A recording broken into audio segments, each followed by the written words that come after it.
பேசிக்கிட்டே இருக்கேல.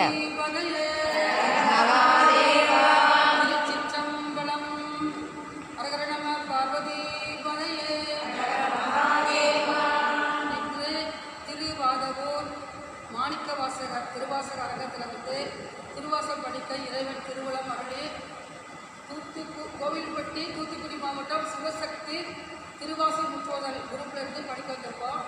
நம்மளுடைய குரூப்பில் வேண்டுதல் பிரார்த்தனை பதிகம் வந்து வச்சு இறைவனை பிரார்த்தனை பண்ணி எத்தனையோ ஆணுக்கும் பெண்ணுக்கும் திருமணம் ஆகிருக்கு. அதே மாதிரி இந்த இடத்துல வருஷத்தில் 365 நாள் இங்கே திருவாசகம் படிப்பது உண்மையானால் நம்மளுடைய குரூப்பில் நிறைய பேருக்கு திருமணம் ஆகணும், குழந்தை பாக்கியம் கிடைக்கணும். அப்புறம் நம்மளோட குரூப்பில் இருக்க ஒரு அம்மாவோட மருமகளுக்கு கருவில் இருக்க குழந்தை நன்றாக வளர்ந்து முழுமை பெற்று அவங்க வந்து நல்ல குழந்தையை பெற வேண்டும். அதுக்காகவும் இன்றைக்கி நம்ம வந்திருக்கோம். இந்த வாய்ப்பு கொடுத்த அந்த இறைவனுக்கு நன்றி சொல்லிட்டு என்ன பதிகம் படிக்கும் திருச்சிற்றம்பலம் ஃபுல்லாக எடுத்துங்க சார். ஆறு பாட்டு தான் நான் படிக்க நீங்கள் கோரசனம் பண்ணுங்க. பாருவாய பிறப்பர வேண்டும் பத்திமையும் பெற வேண்டும் சீருருவாய சிவபெருமானே செங்கமல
பெருமானே